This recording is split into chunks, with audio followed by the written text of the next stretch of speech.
Sir.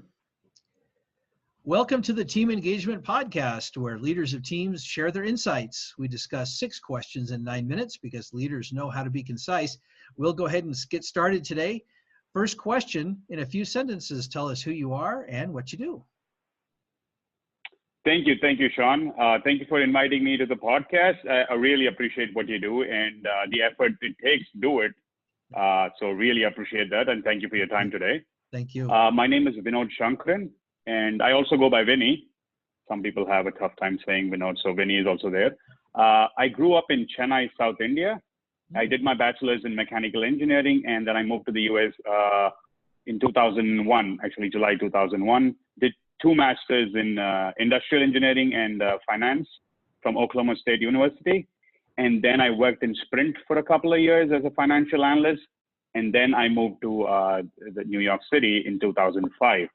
Today, I'm an entrepreneur. I actually run a couple of companies, but I'm the CEO of Medical Billing Wholesalers. And that actually is a full service revenue cycle management company. We have about 300 plus employees, 5 delivery centers, and clients across the US.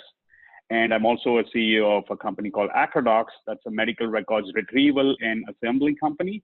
And the clients there are personal injury attorneys and law firms. There's an interesting story about how I become an entrepreneur. If you're interested, it'll take like 20 seconds. Please. So in 2005, when I was at Sprint, that was in Overland Park, Kansas. There was their headquarters. My girlfriend then, my wife now, was in New York City, and it made more sense for me to move to New York than asking her to come to Kansas.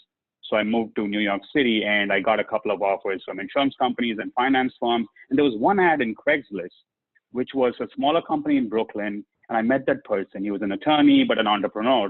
And he basically told me, I have some ideas. If you join me, we'll try to do something. I don't know where it'll go, but we can try something together. If you're looking for something in the corporate world, this is not the right thing. Go take up something in Amex or, anything like that. That's what I had got an offer before. And I said, okay, why not? I was almost 25 years old. I'm like, why not give it a shot? And he's my mentor even till today. And yeah, we had a couple of businesses that didn't do well. It actually failed, but we learned valuable lessons. And yeah, this was 15 years ago.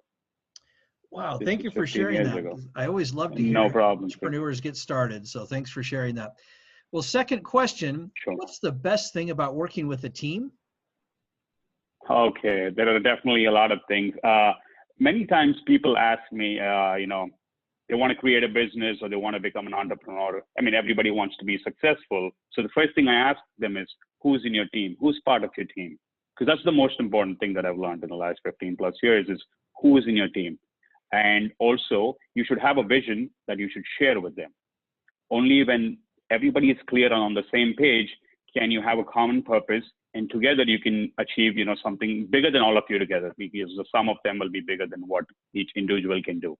So that's the best part of working with the team, because each one comes with different values, ideas, and if you can actually first make a common purpose, a goal, and then work together, you can achieve something bigger. And seeing what you have envisioned and fulfilling them together is the best part of working with the team. That's great. Thank you. Question number 3. I hear from other leaders of teams that it can be a challenge to get team members engaged. Tell us your thoughts on that.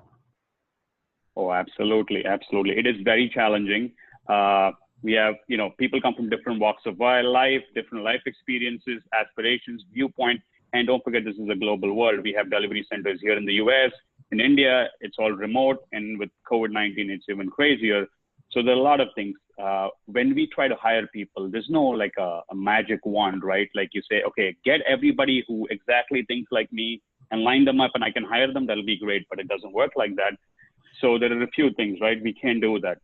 A person, whoever the leader is, right? He could be really talented, but they can't do anything alone. They have to be a good team player.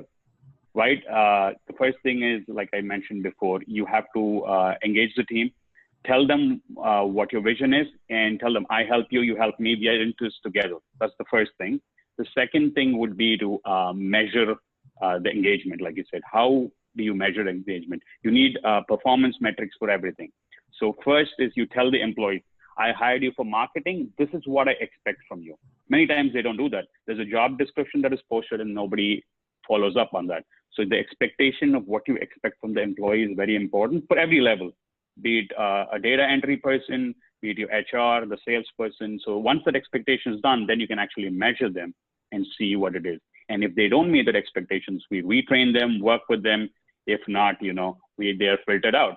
But on the same time, the people who actually go over and above, and we have many of those, make sure you recognize them, appreciate them on a daily basis. If you do this, it gets a little easier. It's still tough, but I think these are the keys we can do that.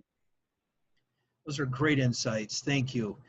Question number 4, I think we're up to 4. Yes, question number 4. What other piece of advice would you give to leaders of teams?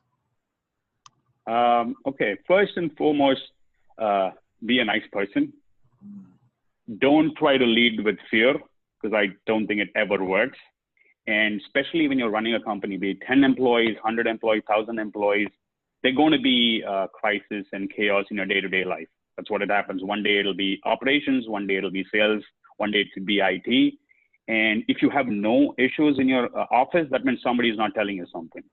They're afraid and they're not telling you stuff. They're just telling you everything is good, right? So you want to be open, you want to be nice, and you want to be honest and get an honest feedback from them, right? And they're going to be a problem, right? A client is going to have an issue. There is going to be an issue. Make sure you don't play the blame game. This should never be, don't judge your team. And if a client complains, right? I've seen all hell breaks loose. And the first reaction is, let's try to find out who's to blame. Never do that. Try to understand the situation. If it's your mistake, accept it and figure out how you can fix it. First thing, never insult or shout at your team, especially in front of a client. You should not do it even without, but especially in front of a client. This is your team. You created it. You're responsible.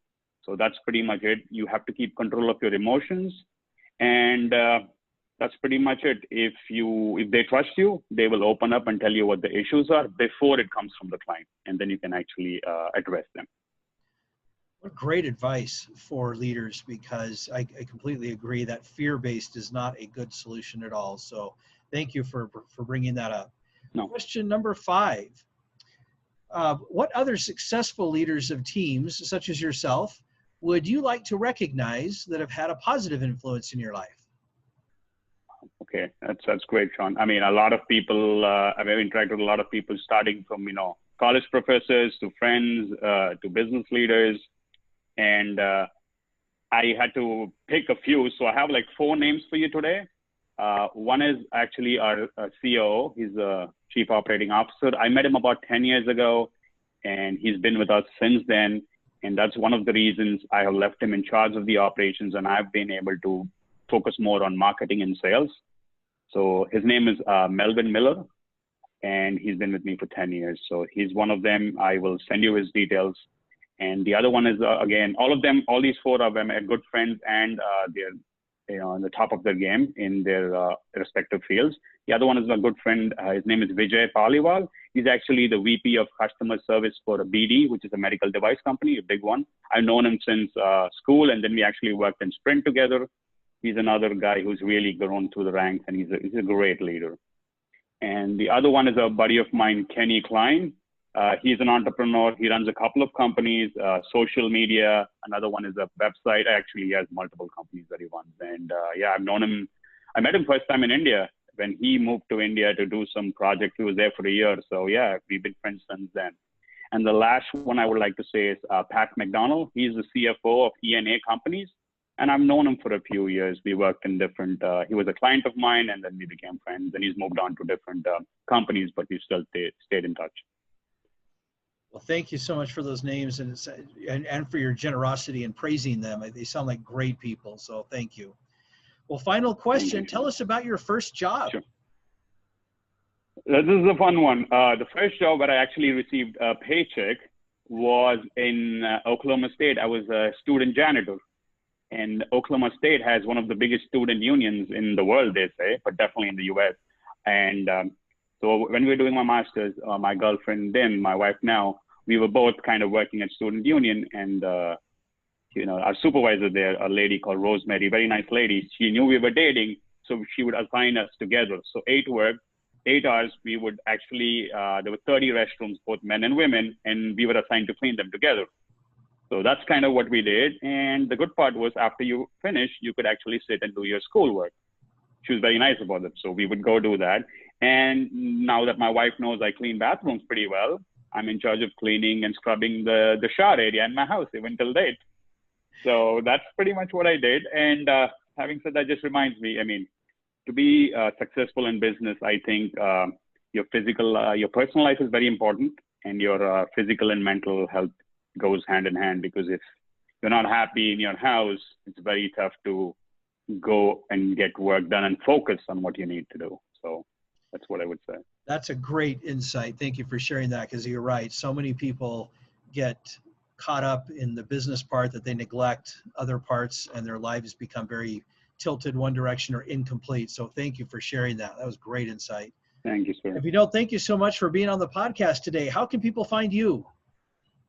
Oh, thank you. Thank you, Shawn. They can find me on LinkedIn with my name, just Vinod Sankaran, Vinod Sankaran, or my email, it's V as in Vinod and Sankaran at scopsys.com, SCOPSYS.com. And there are a couple of other two websites for the companies. One is medicalbillingwholesalers.com, as it said, medicalbillingandwholesalers.com. The other one is Acrodocs. It's ACRODOCZ.com. So these are the two websites. Great, thank you. This is Shawn Richards with the Team Engagement Podcast, where leaders of teams share their insights. For more ideas, you can find us on LinkedIn by searching Blue Sky Business Consulting. Thanks for joining us. Have a great day.